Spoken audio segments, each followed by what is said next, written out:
Good evening, everyone. My name is Nehemiah McKnight. I'm going to use the handle VSG Maya. Maya is my nickname. I've been called that my entire life. Yes, Maya. Yeah. Before I start this video, I just want to give a shout out to all of you out here that created videos um, for people like myself to watch as they are going to embark on this journey. And some of those people that I've watched kind of religiously over the last month are people like the Right Brother, VSG Warrior, Corey J. Cook, TKT0912, Rocky Alexander, VSG King, Sean Smith, VSG Steve, VSG Kurt, the Husky guy. I watched a lot of the Husky guy, and Mr. Smiley FL, which is Florida. So thank you guys for providing me um, videos of your day to day, your week to week, your month to month, your year to year um, journey. And it's been fulfilling to see where people started and where they are currently. So just to give you a bit of background, um, I started pursuing this surgery around late February of this year. Um, seriously, about 8 years ago, um, I looked into doing it. I filled out the paperwork, but I wasn't ready. I just thought I could do it all on my own.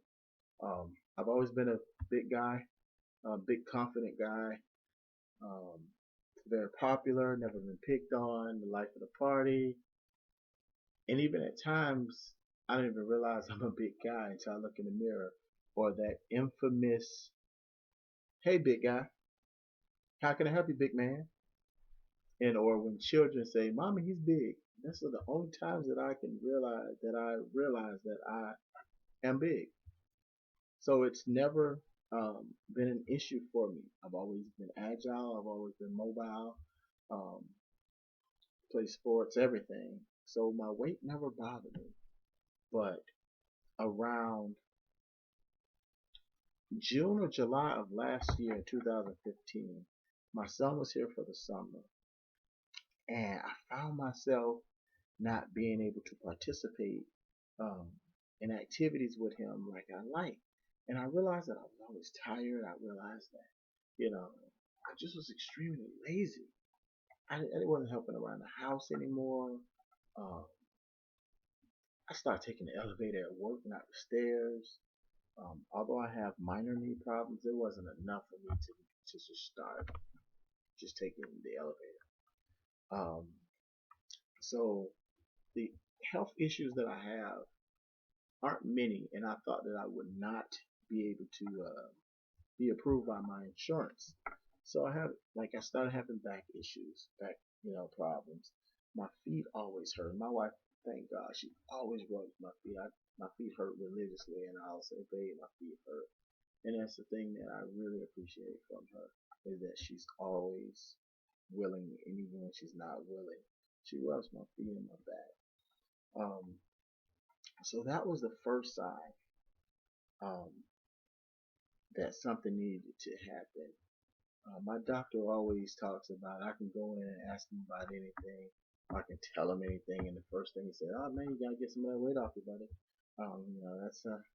That's your problem. I developed sleep apnea as well as those other issues that I said, as well as being pre-diabetic.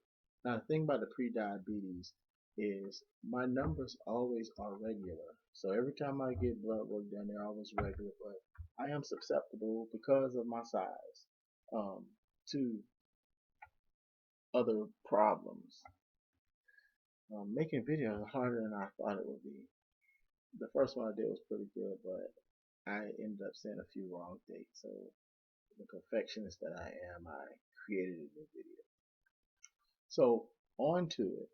So what happened was the last straw was uh, my wife and I went to Las Vegas. We travel a lot, as you can see some of the pictures in the background from different places in Europe that we've been. So we went to Las Vegas, and you don't realize subconsciously that you start to accept things and you tend to make concessions for them. So we went out to Las Vegas and I ended up buying a whole rope for her and I. Now it's a long flight, but granted, if we were regular size, we wouldn't have bought the third seat. That's just reality. But the prices were really cheap, and I wanted to be really comfortable.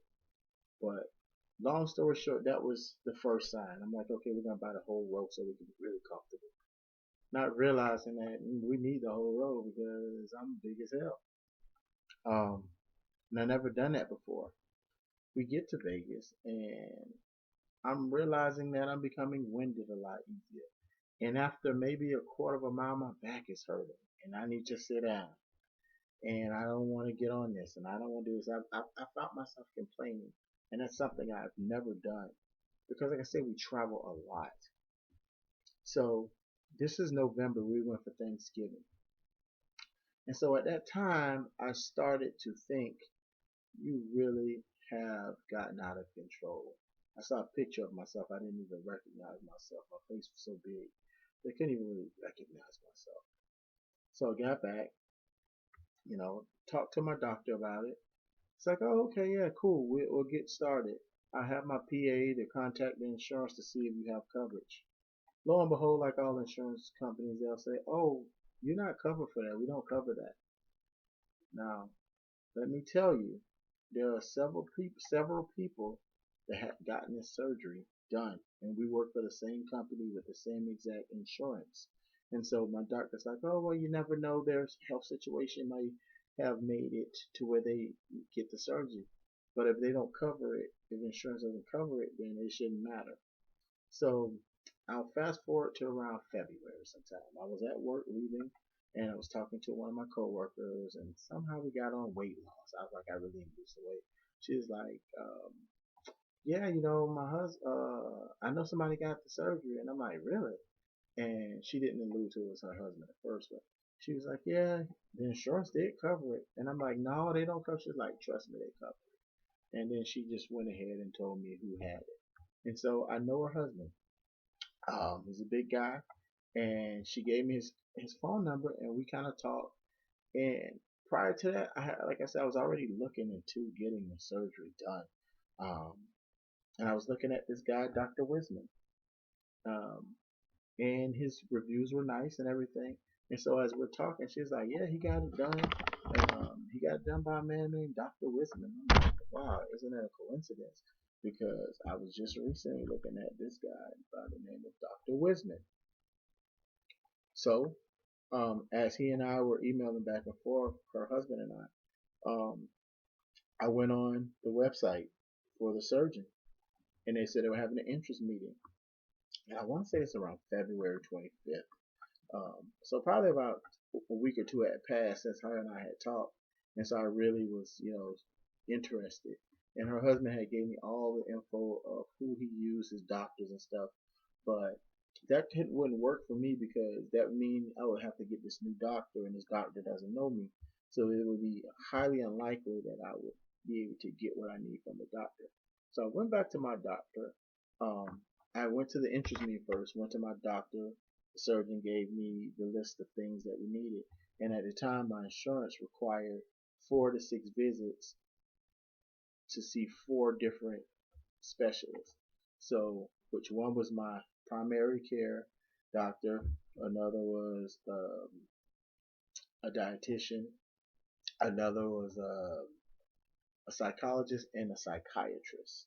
So, um, I went back to school to get my MBA degree because I'm looking to change careers. And I'm like, wow, this job will be over in June. There's no way I'm going to get these visits in before then and have the surgery, XYZ. So I felt like I was in a rush.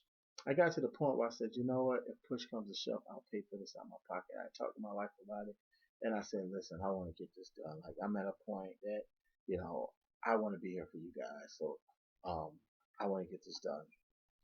I went over um, the vacation I had. It was a week vacation, and I managed to squeeze in 4 appointments. So that would be the first leg of the appointments. So March would count as 1 month, May, March, April, May, and June would count as the last one. And then from there, you just have to get approved, which that can be anywhere from a few days to up to 6 weeks. The insurance can take. So that will put me right around July, and that's just if the surgeon actually has some availability. You don't know how far out he or she is.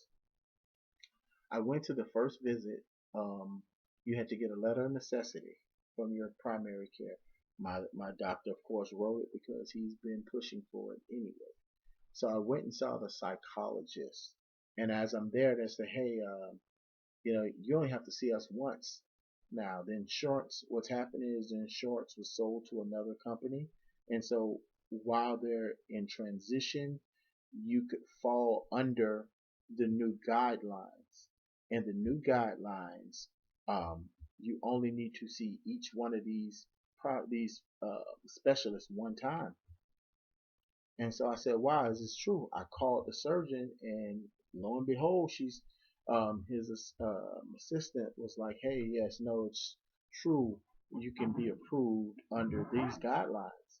I said, "Well, that's great because I saw the psychologist, the psychiatrist, and tomorrow I see the dietitian." So like, "Great, well, let us know when you finish." So I called them up on like that following Monday. I'm like, "I'm done with everything." It's like, "Well, I can schedule an appointment to come in um, for consultation." In the midst of the consultation, they had gotten all of the paperwork back, all of the approvals back from those specialists, saying that I was clear, and they would recommend me for the surgery. So within 3 days, that was a Friday, a Thursday. Within 3 days, I've gotten an email back from um, the person that does insurance, was saying, "Hey, the insurance is going to approve you if you have the pre-diabetes. Do you have any blood work recently?" So I'm thinking back, and I'm like, "Well, how long?" She said, "It has to be within the last year or so."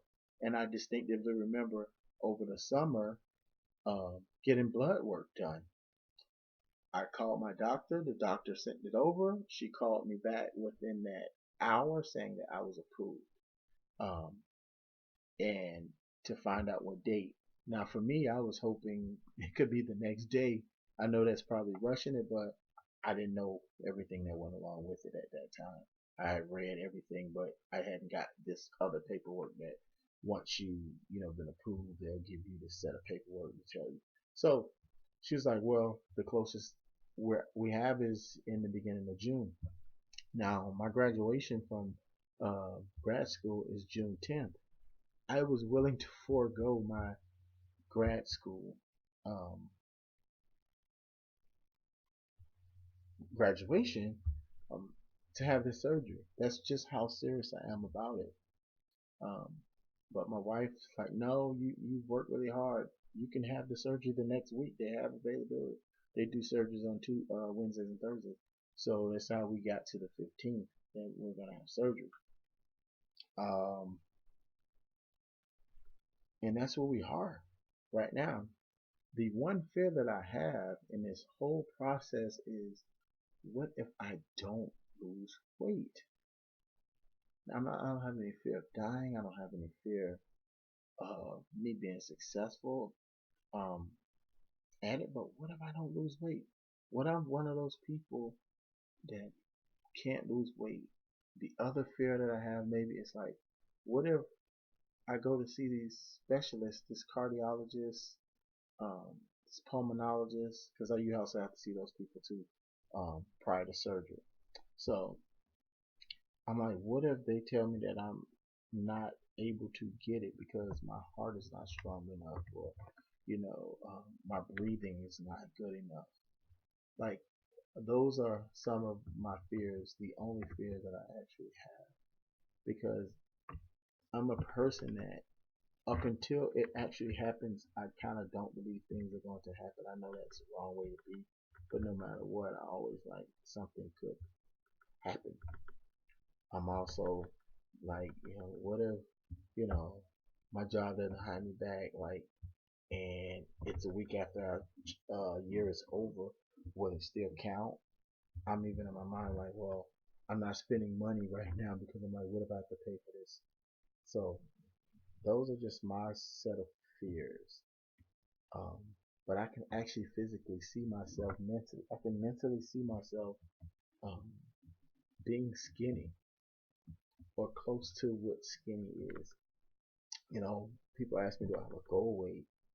And it's kind of difficult because I don't know what it looks like. I know I can show you a person, but I don't know if their weight is 200 pounds. I don't know if their weight is 180 pounds. I just know that there's a size and a way that I want to look. So but I want to be a size 36 waist, large, extra large shirt. That's a pretty average size where you can find that anywhere. Um, so I don't know if that's 230 pounds. I don't know if that's 175 pounds. I have friends that are various sizes in weight, but wear those type of sizes. Um, but ultimately, I guess I'd say 200 pounds, maybe 190 pounds. It could be 220 pounds. I don't know. I just know when I see myself at that size, if it looks good on me, then that's the size I want to be. I want to be whatever size looks really good on me. I know that's kind of vain. That's the vanity part of it. And anybody who says that they don't want to look a certain way, I feel is lying. Because you ultimately do want to look a certain way. On top of being healthy, you want to look a specific way. Um, some of the things that I've been thinking about that people probably take for granted, and even I took for granted. Like, I hadn't ridden a ride at a theme park in years. And I told myself that you don't like rides anyway, so what does it matter? I want to get on a ride. As terrified as I'd probably be, when I'm small enough to fit in on that ride, I'm going to ride that ride. I'm looking forward to that. I'm looking forward to walking into like a Target and buying a t-shirt just randomly and not having to go to a casual mall or not only go there, that stuff sucks. But I go to like a Rochester.